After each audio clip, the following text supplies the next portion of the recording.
Bueno, Pacho, te llamábamos de Borrador Definitivo para que nos cuentes sobre la presentación en los tribunales federales de Rosario de nuevas pruebas. Y ustedes se presentaron como querellantes. ¿Nos puedes contar cómo fue lo que pasó? Mirá, hicimos un acto en la puerta de los tribunales federales. Bueno, como siempre, los familiares de los compañeros asesinados, no todas las familias, pero había familiares. Los sobrevivientes, los que estuvimos presos, también estuvimos. Y fuimos acompañados por dos delegaciones de la UON de Villa Constitución, una que está al frente de la comisión directiva, con secretario general y varios delegados, y después también la comisión interna de Asindar y otros delegados. Otras organizaciones sindicales, no muchas, pero estaban SAFE, Rosario, y estaban los distintos partidos que componen el FIT, con sus delegaciones. Digamos que en la misma causa se presentan dos grupos de querellantes patrocinados por distintos abogados, ¿no es cierto? El grupo de la UOM Villa Constitución está patrocinada por Matilde Bruera, diputada provincial de acá de la provincia de Santa Fe, y Berecia Artúa, que trabaja en la Secretaría de Derechos Humanos de la provincia de Santa Fe, del Sí. gobierno de la provincia. Ellos hacen mucho eje en la responsabilidad empresarial alrededor de la represión que se vivió en aquellos años y en Villa Constitución. Cosa que las empresas tuvieron una responsabilidad muy grande, pero el otro grupo de querellantes, el más numeroso, donde yo estoy, que nos patrocina la APDH de Rosario, nosotros vamos más por el reconocimiento del rol que jugaron las patronales, tremendo, el rol represivo, incluso cediendo las instalaciones para que adentro de Asindar, por ejemplo, funcione un centro de detención y tortura, Claro. conocido como el albergue, o ellos financiando a las patotas, ellos informando con los domicilios, las fotos, todo lo que se necesitaba a las patotas y a la represión en general para hacer allanamiento y detener compañeros. Pero todo eso nosotros lo vemos como parte de un plan orquestado desde el Estado Nacional de aquella época, que fue el operativo Serpiente Roja del Paraná, que no se centró solamente en Villa Constitución, aunque el epicentro fue Villa Constitución, fue la lista marrón, pero que se centró a lo largo de toda la costa ribereña, digamos, y con detenciones en John Deere, por ejemplo, que es Capitán Bermúdez, o fábricas de San Lorenzo, como puede ser celulosa, y también en Rosario. Entonces, para nosotros hubo un terrorismo de Estado planificado desde el Estado, con la participación y la supervisión de esa represión de la CIDE, que se apoyaba en los dos cuerpos de ejército, en el cuerpo de ejército de Rosario y en el de San Nicolás, y a partir de ahí se impartía las órdenes de detención o secuestro de compañeros, aunque la patota, los secuestros ya lo hacían de manera indiscriminada. Por eso nosotros también decimos que fue una política de genocidio, o sea que ese Estado de esa época, con ese gobierno, llevó adelante crímenes de lesa humanidad en el marco de una política de genocidio, ¿cierto? Es decir, si iban a tu casa y no estaba la persona, pero estabas vos, que era el hermano, te llevaban a vos y te mataban a vos. Esta causa del Villazo que ustedes presentan no solo hacen responsable a la patronal, sino también fundamentalmente al Estado, Por con la supuesto. CIDE, los cuerpos del ejército, el Sí, gobierno también,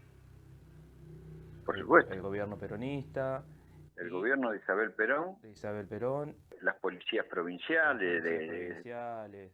prefectura, el operativo contó con la participación de 4.000 efectivos. Y el 20 de marzo actuaban los Pumas, que es una policía especial provincial de acá de Santa Fe, y la policía y la bonaerense, ahí en los límites de San Nicolás y qué sé yo, pero toda la represión se fue profundizando, ya empezamos a tener compañeros asesinados en el mes de abril, La huelga empezó el 20 de marzo, en el mes de abril ya empezamos a tener compañeros asesinados. El 22 de abril, en un paro regional lanzado por el Comité de Lucha, con movilización, fue brutalmente reprimida la gente, la movilización, y ahí cae asesinado un compañero de Acinda, el compañero García, compañeros heridos con bala de plomo, y bueno, y muchísimos detenidos, 50, 60 detenidos.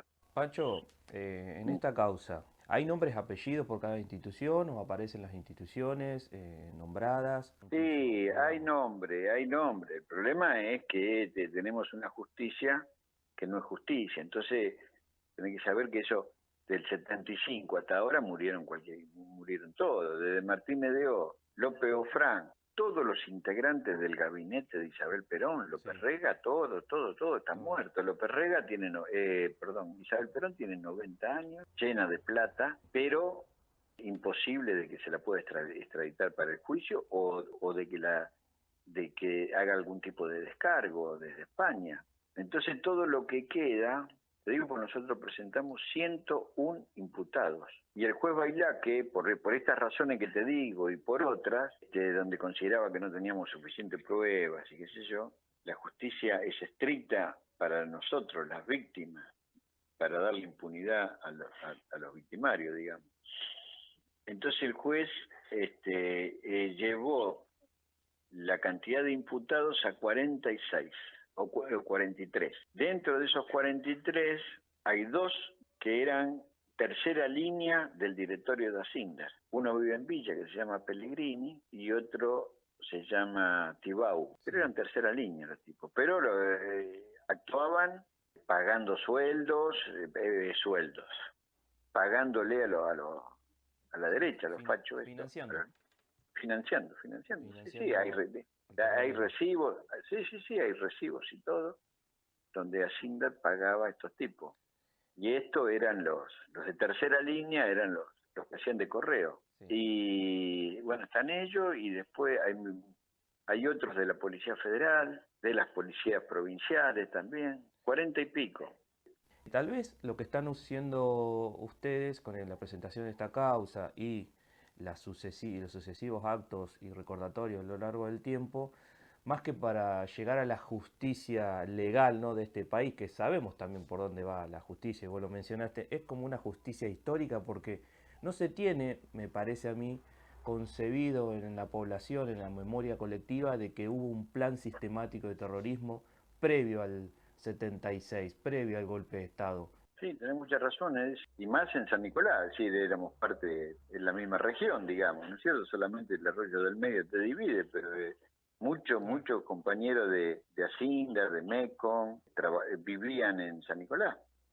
Sí, la población no registra porque hubo un ocultamiento durante 40 años de todo el tiempo. Les resulta mucho más fácil al régimen parlamentarista, podríamos decir, de los partidos políticos, enjuiciar los crímenes y el genocidio que hicieron los militares que los que hicieron ellos mismos. Inclusive en vida de Perón, desde el año 74 en adelante, las cárceles se empezaron a llenar de obreros. La cárcel santafesina de Corón, previo al 20 de marzo, ya había muchos dirigentes obreros encarcelados. Ya existía la ley que prohibía las huelgas, es decir, si vos querías hacer una huelga le tenía que pedir autorización al Ministerio de Trabajo, que lo dirigía la UOM, el Ministerio de Trabajo Nacional, ¿no es cierto? El de Ricardo Otero, ese era hombre de Lorenzo Miguel, ese era secretario general de la UOM Capital, y Lorenzo Miguel era secretario general de toda la UOM. La UOM tenía un peso terrible. Entonces, la represión empezó antes. En Villa Constitución la represión empezó inclusive antes de que se formara la lista marrón, en el año 74, es decir, el primer villazo fue en marzo del 74 y Perón muere en julio del 74. Ni bien estalla el primer villazo y triunfa, las patronales militarizan la fábrica, Mekong con Gendarmería y Asindar con la Policía Federal.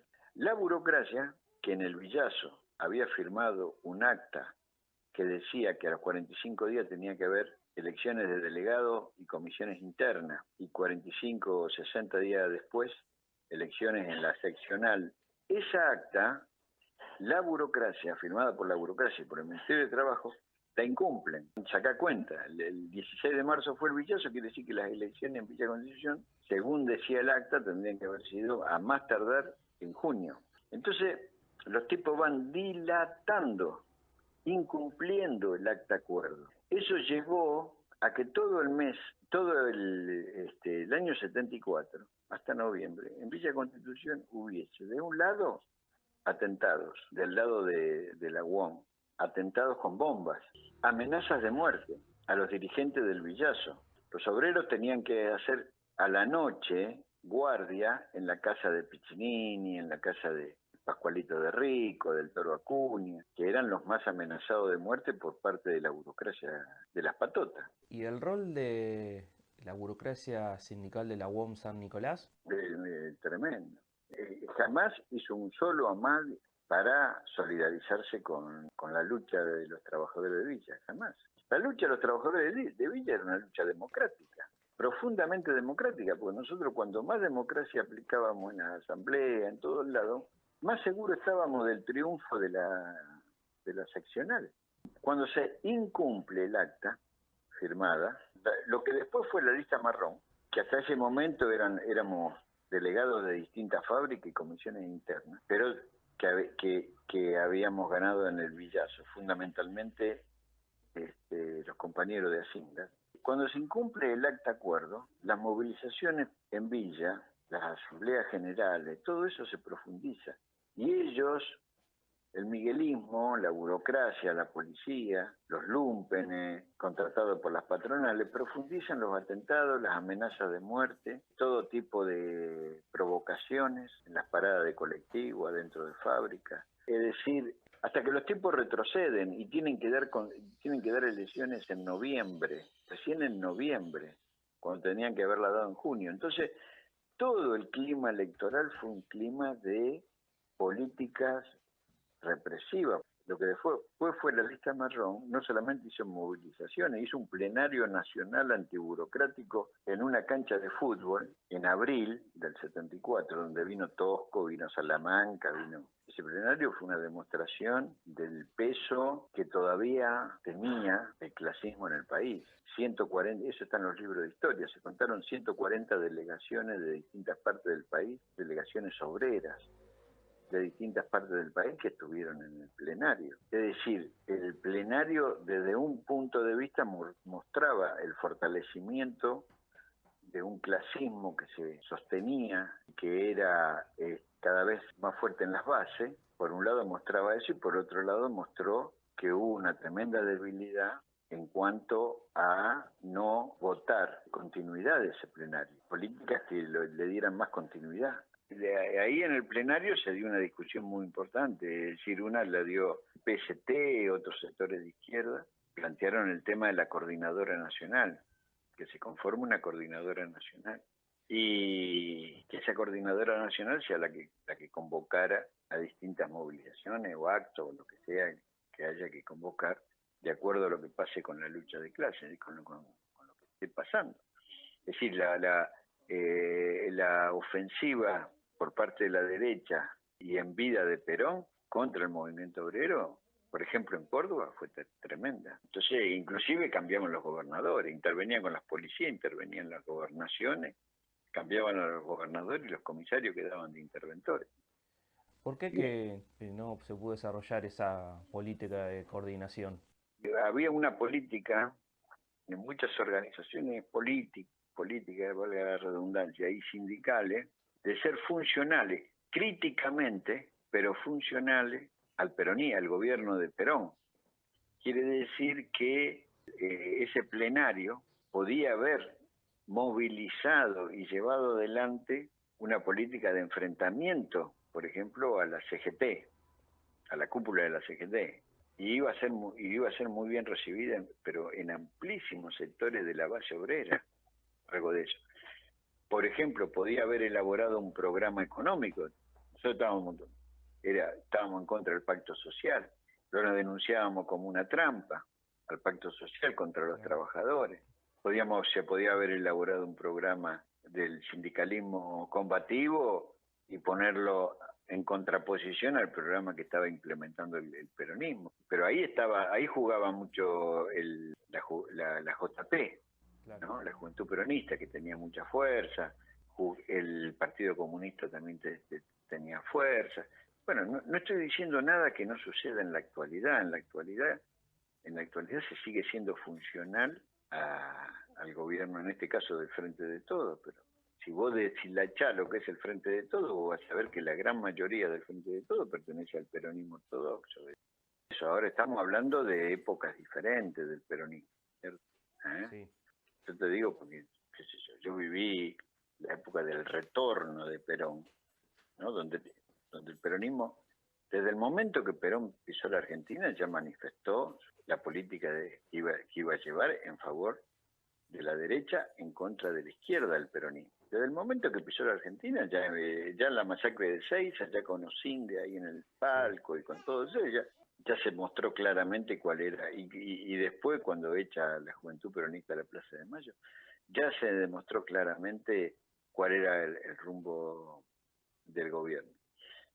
Pero el movimiento obrero había esperado 18 años para verlo a Perón nuevamente presidente. La clase obrera había combatido en el golpe del 55 y aunque derrotada, después siguió una resistencia. Es decir, la clase obrera, la víctima siempre fue Perón, porque fue Perón al que le dieron el golpe.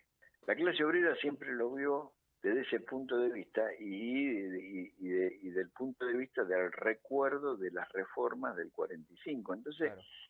yo te estoy hablando en la década del 70. Ahora estamos en el 2020, 21, es otra cosa. Ese es el gran problema de este juicio, por ejemplo. Porque entre los querellantes hay un sector que quiere, no digamos borrar, porque no lo puede borrar del todo, pero sí sacar del centro el rol del gobierno peronista y del peronismo y adjudicarle el peso a las empresas. Me refiero a la represión de los 70 y todo eso. Claro. Y nosotros vamos por la verdad histórica, que es la que yo le estuve comentando. Eso lo verá la historia política, cómo se resuelve. En aquella época eran fuertes las corrientes que hablaban de la guerrilla, y había muchas polémicas en el medio, inclusive en cuanto el direccionamiento que tenía que tener la lucha y todo eso. Yo militaba siempre milité en el PCT, después milité en el MST, y ahora me sigo reivindicando, aunque estoy retirado, ¿no es cierto? Para cerrar esta entrevista, y desde ya te agradezco nuevamente, ¿podrías contarnos un poco sobre tu actuación, ¿no? en ese periodo, en la lucha, y la actuación de la clase obrera, de las familias? Porque se habla mucho del sindicato, del comité, pero, insisto, emociona mucho, digamos, la solidaridad de los barrios, de las barriadas obreras, y tu rol, ¿no? como delegado de la empresa Metcon, ¿no? Mira, yo te narro un poquito, porque eso está íntimamente ligado a la huelga, porque después de la huelga derrotada yo caigo preso, nos echan y Sí, vuelvo a Villa en el 80 y pico, hacía 10 años después. La experiencia mía es que yo entré a trabajar en Mecon, tenía 20 años, y ahí conocí a los compañeros que todavía no eran lista marrón, era Movimiento de Renovación, el MRS, ahí lo conocí a Piccinini, a todos ellos en un local que había ahí, que nos habían prestado los portuarios, que eran en su historia eran anarquistas, y el local quedó ahí con un casero, y ese nos alquilaba ese local, que después le metieron una bomba y desapareció, pobre gente. Y bueno, y yo de la fábrica al local y del local a la fábrica, y ahí me fui haciendo, no digo con ellos, pero a la par de ellos, porque la vanguardia siempre fue Asindar, no fue Mecon. Yo estaba en Mecon. Entonces, bueno, para colmo, el triunfo del Villazo fue una cosa impresionante, y fue un triunfo fundamentalmente de los trabajadores de Asindar, gran porcentaje, 80, 90, porque el resto acompañaba. Mecon estaba controlado por la burocracia, por los interventores de la UOM, los delegados que había en Mecon. Hasta que se da todo un proceso donde el clasismo entra, etcétera, etcétera. Trabajamos Y cuando viene la renovación de delegados, somos, digamos, como mayoría nosotros, en MECOM. Y yo salgo delegado ahí y después, a los 6 meses, que es 7 meses de delegado, una cosa de esa, me agarra la huelga. Y la huelga fue con las ocupaciones de fábrica. Es decir, cuando los compañeros empezaban a entrar a las 6 de la mañana, el operativo represivo empezó a las 4 y los compañeros veían que en su barrio se llevaban a fulanita, en el otro barrio a menganita, ¿viste? Yo, cuando entraban a las 6 de la mañana, yo estaba dentro de fábrica, por eso me salvé. Paramos el turno noche, lo juntamos con el turno de mañana y empezaron las asambleas y ahí lo primero que hicimos fue agarrar un pizarrón y empezar a anotar los nombres de los compañeros que se habían llevado presos. Y nosotros anotamos 47 nombres en la primera asamblea. Después nos fuimos a Sindar por un camino de tierra que es bastante seguro, que une las dos fábricas, un camino de tierra que bordea la barranca, y cuando llegamos también se arma la asamblea con los compañeros de MECOM, y entonces me dan la palabra y yo digo que nosotros no sabíamos lo que estaba pasando, sabíamos que había invadido el pueblo en la represión, estaban llevando presos a los compañeros, sabíamos lo elemental, y que teníamos 47 nombres, y ahí en la asamblea empiezan a decir, no, pero falta este, falta el otro, y llegamos a 80, y después nos enteramos que eran 150 los detenidos la primera noche. Sí. También nos enteramos que los fachos habían entrado al sindicato, habían hecho un desastre y se habían instalado arriba de los techos, con armas largas y qué sé yo, eso era un búnker de ellos. Y así funcionó un montón de tiempo, inclusive después de la huelga funcionó con los tipos arriba de los techos. Fue una invasión. Bueno, esa invasión permitió, mientras estábamos ocupando la fábrica, que los familiares nos acerquen comida a los que estábamos adentro. Entonces eso nos permitió que los familiares nos traigan los diarios y entonces ahí vimos que nos decían que éramos parte de éramos la cabeza de una serpiente, que éramos un foco infeccioso, infiltrado, como te decían en aquella época. Y entonces nosotros vimos, ¿no es cierto? Ahí empezaron a llegar las cartas, a mí empiezan a llegar las cartas de los compañeros del PCT, donde me dan un informe político y me dicen cuál era la situación y todo eso. Y entonces ahí yo más o menos tengo posibilidades de en la asamblea dar un panorama político de lo que estaba pasando. Entonces la gente ahí empezó a prepararse cada vez más. Hasta que me llega una carta y me dice, si siguen con la ocupación nos van a derrotar, hay que salir y armar la huelga larga. Y eso es lo que yo digo en la asamblea y se vota la huelga larga. Si nos desalojan o cuando nos desalojan, huelga larga. Y entonces ahí viene todo el problema de los delegados de los barrios y todo eso. Y el asunto era que eso vos lo tenías que llevar a Sindar, que era la fábrica de vanguardia, la más importante. Entonces cuando vamos a la asamblea con Asindar, y con Meco no hubo problema, pero con Marathon, pero con Asindar, ahí en Asindar había más una posición o una confusión, había una posición de que si ellos ganaron en el primer villazo ocupando la fábrica, esta le iban a hacer igual. Y entonces había una confusión, porque yo les decía que no era igual, era diferente, que nos iban a derrotar a derrotar. Y bueno, se dio un hecho medio novedoso, digamos, de que una fábrica que venía más atrás en las luchas, como Mecon, fuese a la asamblea de Hacienda, y los trabajadores de Hacienda terminaron votando, que si nos desalojábamos, salíamos todos juntos en primer lugar, y armábamos la huelga larga, que fue lo que pasó. Se armó una huelga enorme que hubiese sido imposible sin el apoyo de las mujeres en primer lugar y en segundo lugar de los gremios ferroviarios, docentes, el apoyo de poblaciones linderas, Villa Constitución, como es Palme, Figuera, Arroyo Seco, ¿sí? De una huelga que nosotros la decretamos un paro regional y se paraba todo. Por eso los tipos, cada vez la represión se más cruenta, peor. Y empezaron a aparecer los cadáveres de los compañeros de la manera más tremenda, pues, con 50 balazos y descuartizados, o sea, o quemados los cadáveres, imponiendo como método prioritario el terror, para aislar a los que echaban del resto. ¿Recordás la cantidad de asesinados durante esa represión del Villazo? La huelga se levanta un 19 de mayo. Hasta ahí teníamos 5 asesinados. Algunos compañeros dicen 6. Un portuario, un diariero, porque era indiscriminado. eliminado. Eso durante la huelga. Y hasta el 24 de marzo del golpe de Estado, por lo menos entre 15 y 20 compañeros más asesinados. Y después la represión siguió. Y la lista asciende por lo menos como a 50.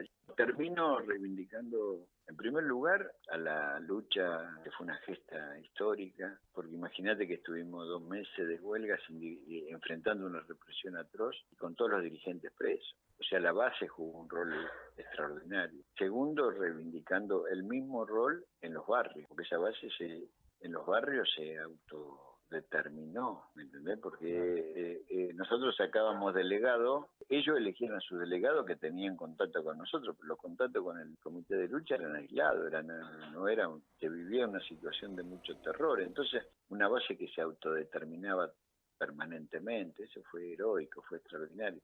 En tercer lugar, el rol de las mujeres, de la familia. De las mujeres fue impresionante. En cuarto lugar, la solidaridad de los otros gremios. Esas son cosas que me gustaría terminar esta entrevista diciendo eso.